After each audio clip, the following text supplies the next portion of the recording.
Germany's Frankfurt, AP, due to exceptionally warm weather and efforts to discover other natural gas supplies after Russia cut off the majority of its supply to the continent. Economists and government officials claim that Europe has avoided an energy apocalypse this winter. Recently, natural gas suppliers raised their inventories at a time when they are often being depleted. This surprise gain allayed concerns that gas needed to heat homes, produce electricity, and run factories would run out by the end of the winter. Analysts claim that rationing and shortages have not reached their worst-case scenario. Key details regarding Europe's energy issues are as follows. Why is the risk of gas shutoffs less in Europe? Since January 1, warm weather has made it possible for Europe's storage facilities to stay 83% full, with levels even rising on some days. That's remarkable. Typically, gas stores begin to be depleted around October and are recharged the following spring. The rush to find new suppliers to replace the majority of Russian gas, which Europe depended on prior to the war, comes on top of record-high temperatures, which have damaged firms depending on winter sports. As states implemented sanctions and supported Ukraine, Moscow cut off the majority of its supply to Europe. Industry has decreased consumption, sometimes by simply ceasing the production of energy-intensive goods like steel or fertilizer that were no longer commercially viable at high costs. German Energy Minister Robert Habeck told reporters this week, "We have avoided the worst that we were threatened with in summer, a full economic disaster for German and European industry."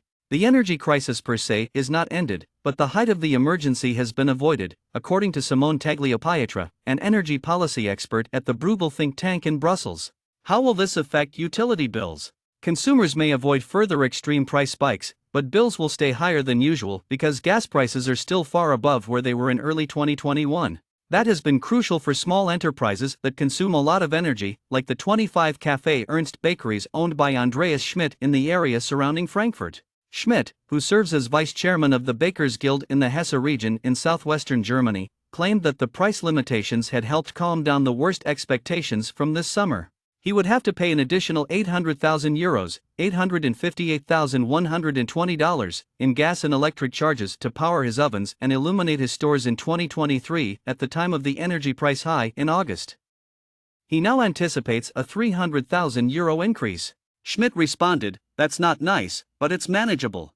It would have been a 58% rise, or €911 more out of pocket, without the price relief. Such assistance increases budget deficits, and not all of the 27 member states of the European Union are as financially stable as Germany, which could manage a €200 billion rescue package.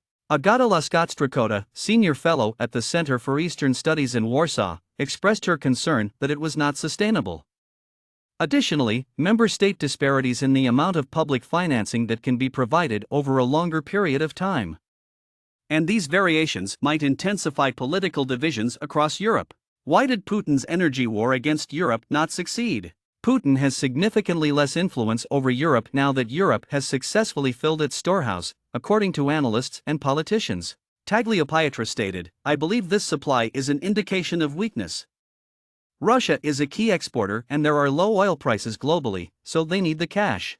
Fears of slowdowns in major economies including the US and Europe as inflation and higher interest rates restrain growth have led to low oil prices. Both a price ceiling on Russian crude imposed by the group of 7 leading democracies and a ban on the majority of Russian oil beginning on December 5 had no impact on the abrupt rise in world oil prices.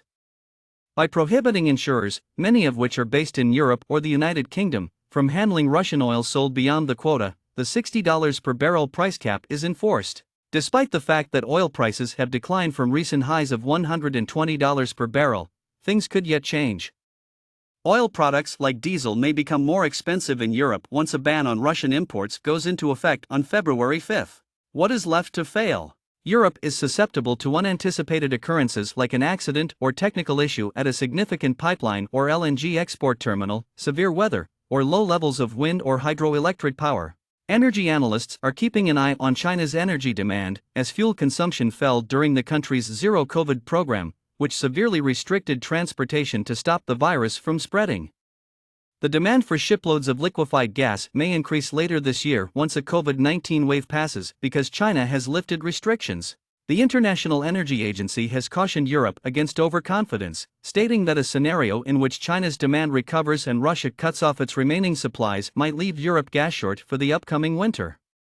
The IEA urged an aggressive push for efficiency improvements like energy-saving heat pumps to replace furnaces as well as renewable energy sources, saying such actions essential to head off the prospect of shortages and further sharp price hikes next year.